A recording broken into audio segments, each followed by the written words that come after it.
So we haven't found our program yet. We haven't needed to. Everything we've done to this point in time has just been us setting up the simulator for what we're going to be simulating. So the next thing we want to do is we want to bring up our program. We've sent it from our computer over to the simulator. So we want to select P program. By pressing P program, you will see we can either create a new part, which would be writing a program from scratch, which we are not going to do, or we can cursor down to my actual program. And when I cursor down to my program here, you will see here is my program that I've written.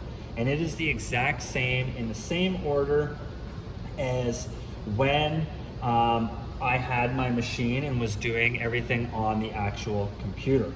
So if I want to run this program, I need to cursor over to the top of my workpiece. And now I'm able to actually run through my program and see what it looks like. Now, from this position, I won't be able to see what my part looks like as it goes through the simulation. In order to do that, I need to press my graphics. Now, it is really, really, really important that we get to our graphics from our program in a set manner. And right now, you're gonna see at the top of my screen, I have where it says simulation. If you don't go through and get to your graphics from your program, it will be in execution mode, which means you will be going really, really slowly. So you want to make sure it says simulation. And the best way to do that is if I go to my happy home screen, you want to go to your P program. You want to find your program, and I'm just going to cursor to the very top of mine. You want to cursor to the top, and then you want to go from your program to graphics. Then you will be able to see the simulation. If you just straight up go from your home screen to graphics, you will have execution. It does not work very nice. Make sure you're in simulation. So the next thing that we're gonna do is we're gonna hit cycle start, and this will be it will read our program in the background and show us all of our locations on our workpiece. So I'm gonna hit cycle start, and you're gonna see the very first thing that comes up is an alarm. So it's telling me that I have a word that does not exist in a line of code. So no big deal. I need to eliminate this error message. In order to do that, I'm gonna hit escape. And then I wanna go back to my program to see where this issue was. So when I hit P program, the nice thing is that it will automatically go to my line of program, which was incorrect. So in this case, it's line N145, and I am at X.250, Y minus decimal 2 decimal 5. Well, I can see really quick and really easily that this is where my mistake is. I have 2 decimals, and the machine doesn't know, do we want to go to Y minus decimal 25, or do we want to go to Y minus 2 decimal 5? I know that I want to go to Y minus 2.5 inches. So in order to edit this line, I need to press my recall button. When I press recall, you will see it zooms right in on that line. So I'm going to cursor over, and I'm going to press clear to erase my 1 decimal. Obviously, we can use our alphanumeric keyboard in order to change anything we need to. One thing I will say that's really annoying is wherever your little bar is at the bottom that would indicate where your cursor is, it inputs behind the cursor or to the right of the cursor, where most of the times we are used to it inputting to the left. It will take you a little bit of time to get used to using this.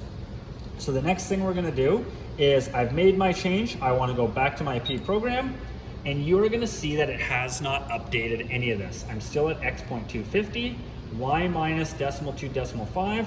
What I need to do is I need to hit, because it's asking me to select a new position to insert my ISO, I need to hit enter because I want to input it on this line. I now have 2 options. I can either replace, or if I cursor over, I can insert. Well, I want to replace this, so I'm going to cursor over to replace and hit enter. And you will see that it has updated my line to be X.25, Y minus 2.5, sorry, Y minus 2.5. So I don't want to start my program from this location. You always want to begin at the very beginning. That way you know for a fact that your program will run through all perfectly from the very beginning. So I'm back at the top of my program. I want to hit graphics, and again, I'm going to hit cycle start. So again, I have another issue. It's saying this word does not exist. So no big deal. This time I'm no longer on N145. I'm on line N235. So again, I'm going to press escape to clear that alarm. I'm going to go back to my P program. And here it is here. It automatically brings me to that line, which is really nice. I'm going to press recall, and I'm going to look to see where my issue is. So I have N235, X 1.250, Y minus 0.500.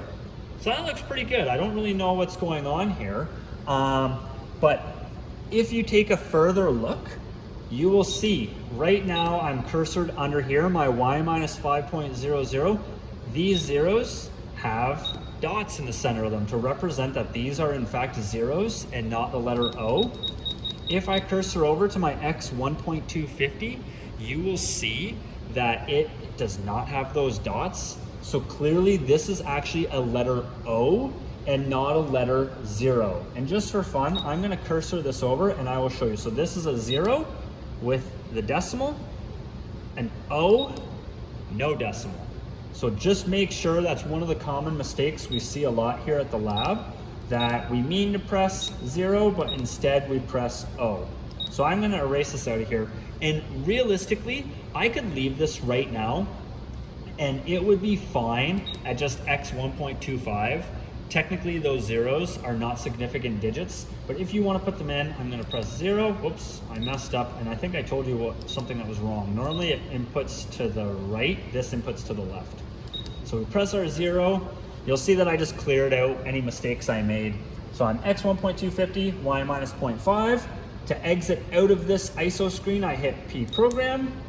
You'll see it has not updated. I need to hit enter, and I want to replace.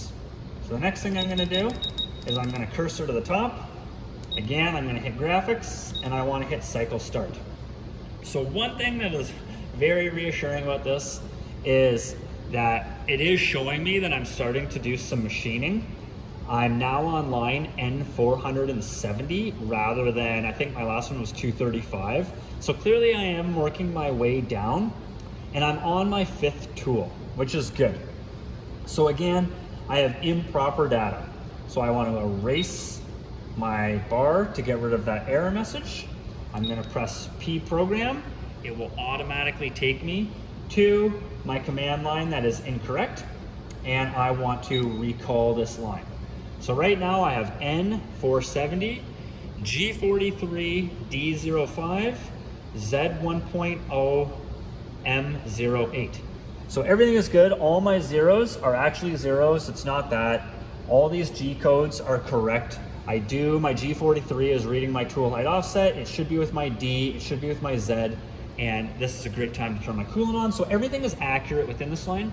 The problem is FAGOR is very sensitive as far as how it wants you to stage certain lines. So just like our G54 has to be on its own line, it wants the Z 1.0 to come before our D05. So we need to read this line as G43, Z 1.0. I'm going to leave my space to make it look clutter-free. Then we read our D05. So I'm going to get rid of my other 1.0. I just did that by pressing clear. I'm going to head back. You're going to see that this line here has not changed. I need to hit enter, and then I hit enter again to replace. And now I'm going to cursor back up to the top of my program.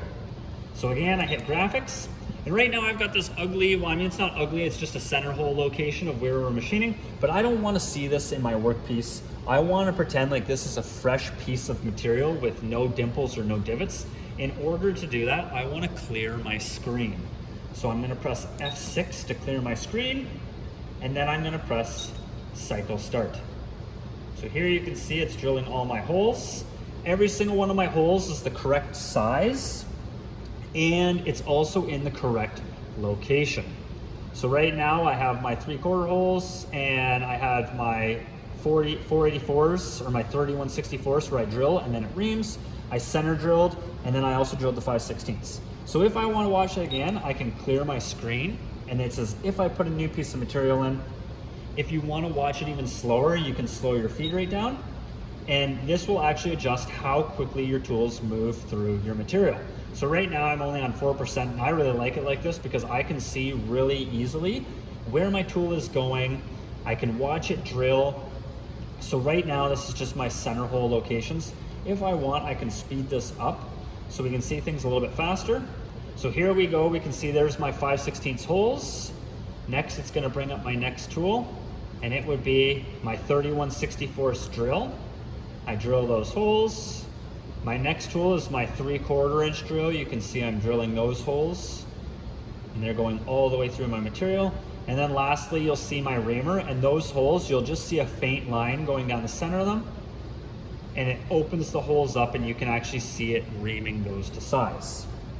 So after I have finished this, and we know we have a correct program, or we think we have a correct program, this is when you would call over your professor, and you will go through individually to make sure that this program is in fact correct and it is ready to be ran over on the CNC mill. So we know that this program is good. I've made all my edits, any mistakes. When I look at my graphics, this is exactly how it'll run. I don't have any tools smashing in. I don't have tools drilling and dragging across. Everything looks really good. So now what I'm gonna do is I'm going to send from my simulator back over to the computer.